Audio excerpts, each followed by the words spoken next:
What's up, guys? We're back with another Super 7 Ultimates Turtles review, taking a look at Mutagen Man, one of the bigger figures in this wave, and certainly a figure that I think a lot of folks are truly clamoring for, just because of the fact that this guy kind of embodies that gross, nasty aesthetic from the Playmates line. It's very much one of those figures, so it's really, really exciting to see what Super 7 has done here. He comes in the standard packaging for the line, so you've got the manhole cover with Mutagen Man's face, the innards face that's in his capsule on the manhole cover, and then you've got the Turtles logo on the back. It is worth noting that this guy is in the green slip cover, which denotes good guys in the line so far, but Mutagen Man was always kind of weird in the vintage line. He was listed on the foot side, but he wasn't exactly a bad guy, nor was he a bad guy in the cartoon, really. So I'm just assuming there was a little bit of a change up here, because he's more of a good guy than a bad guy, but on the vintage card he does have the foot logo. We've of course got the figure within that slipcover though, so you've got him there in that big window, and just look at this guy. He looks crazy, and he definitely fills up this packaging, so I can understand why we're getting pretty large boxes with this line. You've got the figure there in the window, you've got the green brick motif with the logo down there on the bottom, windows on both sides of this packaging as well, and then on the back you've got a bio that kind of explains how he came to be and the fact that he was under Krang's control and the Foot's control and all that kind of stuff. So let's do it. Let's pull this gross looking dude out and take a look.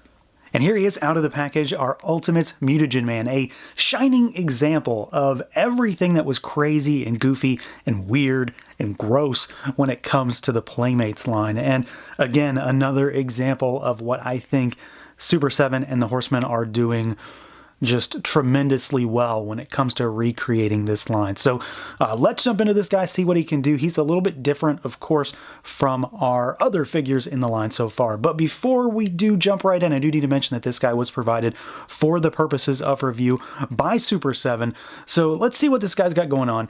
He is similar in a number of ways to all the other figures, but of course there is one big difference with this guy. And it's just, of course, his general construction, because, well, he's mostly just a hollow tube. He's a big capsule of sorts here. So that does kind of complicate things, doesn't it? It changes him up. It makes things a little bit more different just from an overall construction standpoint. So he has no head, so there is no swivel there. He has no torso really, so there is no cut there. There's no ab crunch, none of that kind of stuff. You do have arms that go out at the shoulder, and they go up actually very, very far. You do have full rotation at the shoulder. There is no bicep swivel or anything like that, because we've got our single jointed rotating elbow. So you've got basically 90 degrees and then full rotation at the elbow. You've got your hinges and rotation at the wrist there. The legs go out to the side. You can basically get him to do the Mutagen Man splits, really. And then they kick forward.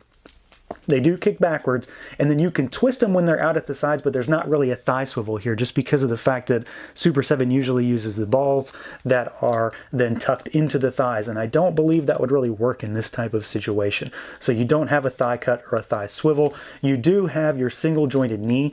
These are really specifically cut, though, to get as best range as I imagine as possible, just because he's so different. So he's an asymmetrical design, and you've got these sort of big leg braces down here at the bottom, so they kind of hit right there. You've got less than 90 degrees on that leg. You do have full rotation at that knee, and then you've got a little bit different hinge on this one just in terms of overall range, because he doesn't have the box that's right at the knee. It's a little bit lower. So you've got that there. We do have hinges at the ankles. These are still really good for the most part. They are, of course, different though, because again, asymmetrical design. And then you've got rocker on both his left foot, and well, ankle in general is a bit better than the right, just because of how the design is made. So he's got a little bit less going on right at the top of the foot. But for the most part, he does move around, I mean, almost exactly as I expected. There's really nothing to be surprised about here. He's a big glass tube, well, plastic really here, but in terms of what the character is, a big glass tube with arms and legs sticking out of it. So honestly, he is very similar to the vintage figure, but I still think he is very capable of being put into some pretty decent poses. The aesthetics, though, that's what this guy's all about. I mean, the entire line is, of course, a recreation of that vintage Playmates figure, but this guy just does it in every respect. He is the vintage figure scaled up to be a much larger, monstrous version of Mutagen Man, but they take all those details, that nastiness, and just kind of ratchet it up a bit and give it a fresh coat of very, very deep, saturated paint, and he just looks so monstrous and gross and weird, and it is one of those, it's one of those very hallmark style of Playmates toys from this line. This is one of those ones that when you think of the really gross ones, you think of Muckman, you think of Mutagen Man, you know, stuff like those, the really gross, disgusting ones.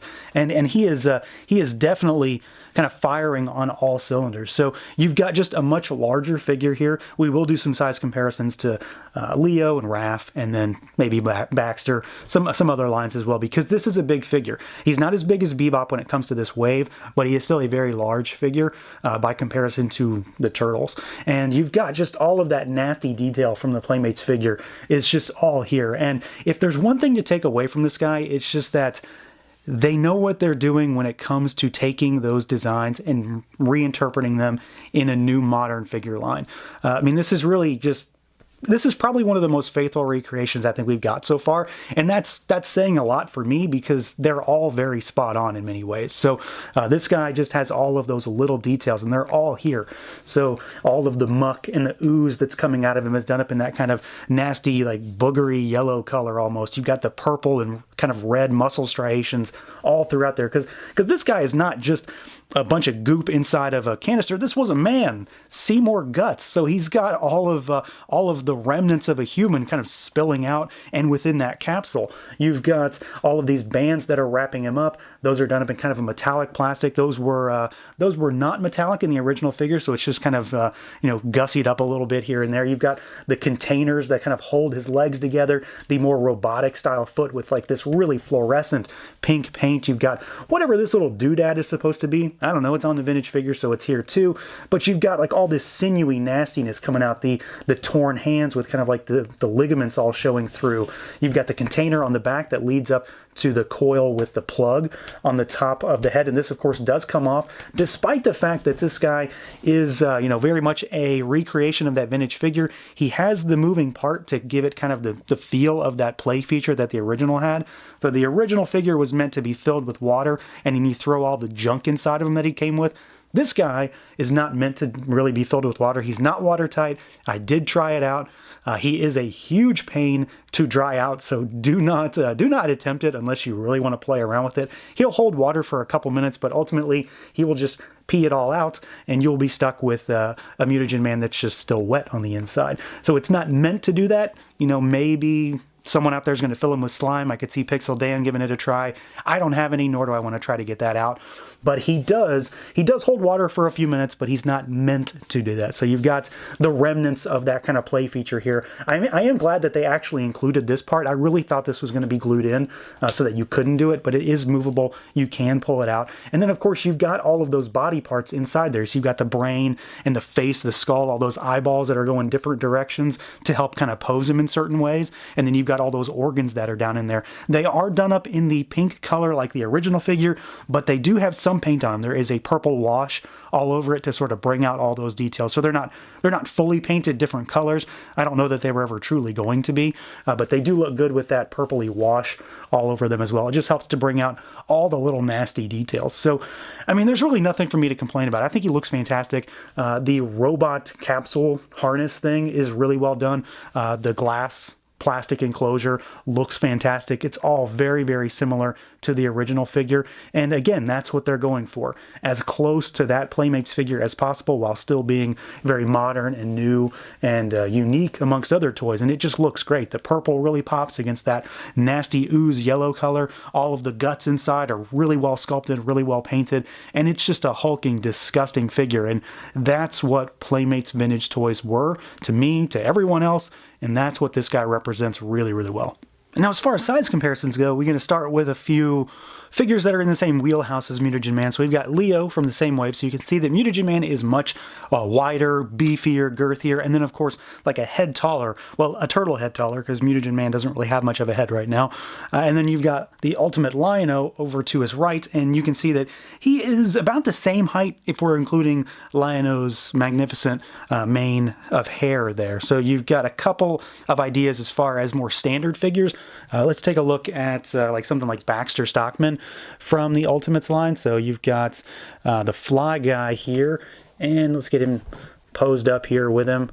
And you can see that Mutagen Man is, I mean, he's about the same size overall when it comes to like height and things like that. But overall, Baxter is still kind of a weird figure in terms of girth and just overall build because he's so wide with those wings and arms. But Mutagen Man is really, really stocky by comparison. So he's still got a decent amount of size on him. Let's take a look at maybe some other lines. So we've got, let's do a Build-A-Figure. So here he is with Apocalypse. So you've got a relatively large figure there that has some size on Mutagen Man. Let's do like a Power Rangers figure. So here he is with Goldar. And let's do, well, we've got a Mando always present somewhere. We've got a capeless regular Mando right now for some reason. So we'll do him. And then how about a Marvel Legends? So here he is with...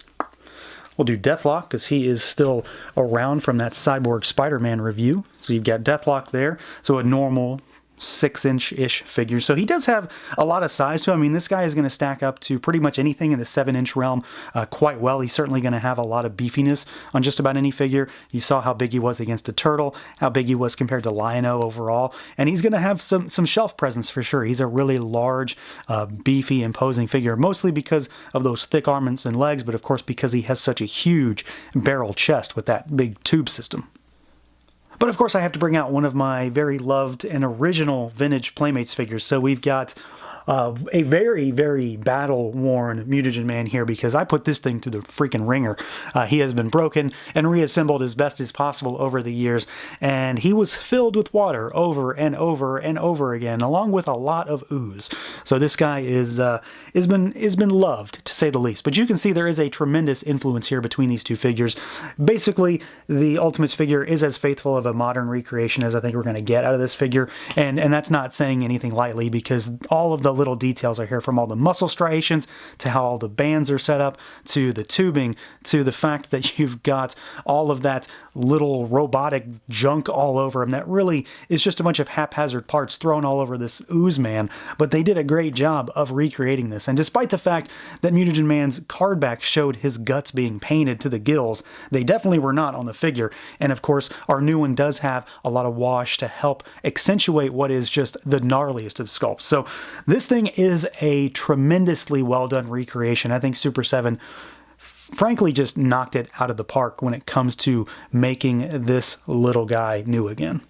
Now, as far as accessories go, Mutagen Man is not nearly as stacked as most other figures, and that's really just because he doesn't have a whole lot of stuff.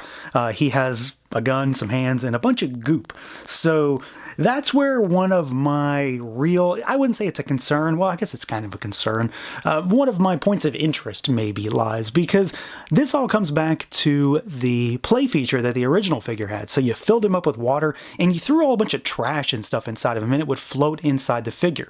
Well, this guy doesn't fill up with water. Well, you can, but again, he's just going to sort of pee it all over whatever he's standing on because he's not watertight. But he still comes with all the stuff. So you get a bunch of these little things. So you get a little piece of pizza.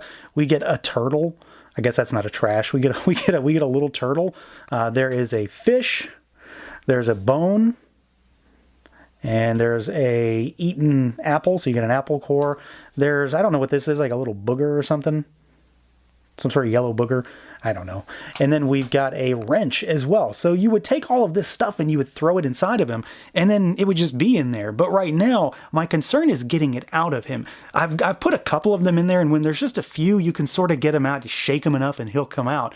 But when you get a lot of them in there, especially the turtle, I'm worried that it's not going to come out. And I have not put that in there. I put the bone and the wrench in there. And they were able to get sort of shimmied out. But I do worry that they're going to get stuck in there. And since you can't fill them up with water, everything just sits at the bottom anyway. So I'm not really sure that it's the best as far as play value goes. But as far as the nostalgia factor in getting it all, I'm really happy that it was included. Now, as far as stuff that you're probably actually going to use, you get a set of fists. So we've you've got a set of gripping hands on him in the box. You've got one that's slightly more open, and then this one's meant to hold his gun. So you got 4 total hands, and then you get his actual gun. And he had a pretty unique looking gun. So this thing is done up in super bright yellow plastic with a little bit of gold details just sort of around all of the connections on it. And he can hold this pretty well, mostly in his right hand. He doesn't have a trigger finger hand, but this thing also doesn't have a trigger on it.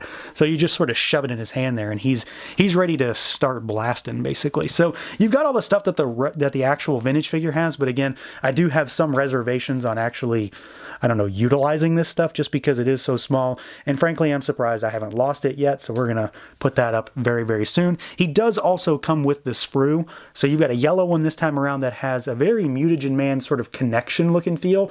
So it's all of the little like cabling pieces, and then you've got all of those little things. So you've got the, I don't know, the mystery booger, the turtle, the pizza, the apple core, the bone, the wrench, and the fish. All done up in yellow plastic. Again, a very retro vintage thing. I do still really, really love getting these, even though I have no intention of ever taking these off. So yeah, this guy's pretty fantastic. Really, that's what it comes down to. He is a fantastic, faithful recreation of that vintage Playmates figure. He's hulking, he's disgusting, he's gross, he's everything that original figure is, just ratcheted up a few degrees. And that's really what this is all about. I think they did a tremendous job. Of course, this guy is 100% unique, and they just went all out on this figure. The only way that he could be better is if, you know, he was able to be watertight, but at the end of the day, I'd probably do it once and never do it again. So it's not really a big deal. I really don't know about all those little bits and bobs and trash pieces, because I don't think I'm going to use those either, but I'm still happy that they included them. I'd probably whine if they didn't include them. So I'm glad they're there as far as nostalgia's sake goes, but I'm probably not going to actually just dump them all inside. He looks disgusting enough on his own without a bunch of garbage literally in his guts. So that's going to do it for this look at the Super 7 Ultimates Mutagen Man. Let me know what you guys think. Feel free to like, comment, subscribe, and share, and until next time.